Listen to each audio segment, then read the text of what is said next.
तर कर्मचाऱ्यांप्रमाणे एस.टी बसच्या कर्मचाऱ्यांना देखील वेतन मिळावं, पेन्शन मिळावं, त्यासोबत महागाई भत्ता मिळावा अशी मागणी जी आहे ती एस.टी कर्मचाऱ्यांनी केली आणि त्यानंतर ते आज संपावर गेले आहेत। संपावर गेल्यामुळं बस ये-जा ज्या आहेत त्यामध्ये अंशतः जर काही बस आहेत त्या चालू आहेत तर अनेक बस ज्या आहेत डेपोतील त्या बंद आहेत। अहमदनगर जिल्ह्यामध्ये जवळपास 10हून अधिक डेपो येतात आणि 700हून अधिक वाहनांच्या फेऱ्या आहेत, त्याच्यावर त्याचा परिणाम झालेला आहे आणि त्यामुळे प्रवाशांना देखील मोठा मनस्ताप सहन करावा लागतोय।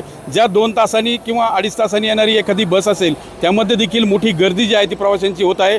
खरं तर ग्रामीण भागामध्ये एस.टी म्हटलं की ती एक वरदान ठरते आणि ग्रामीण भागातील प्रवासी असतील, शालेय विद्यार्थी असतील त्यांच्यासाठी बसचा प्रवास हा सुखकर असतो।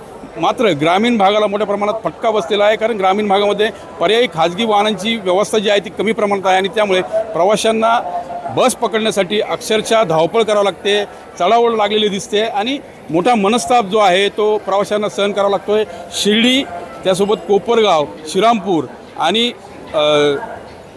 नेवासा अशा विविध आगारातील बस सेवा जी आहे ती ठप्प झालेली आहे आणि त्यामुळे प्रवाशांचे मोठे हाल होताना एकंदरीत चित्र जे आहे ते निर्माण झालेलं आहे। आता राज्य सरकार यातून कसा तोडगा काढतो हे पाहणं आता महत्त्वाचं ठरलेलं आहे। मनोज गाडेकर, TV9 मराठी, अहमदनगर।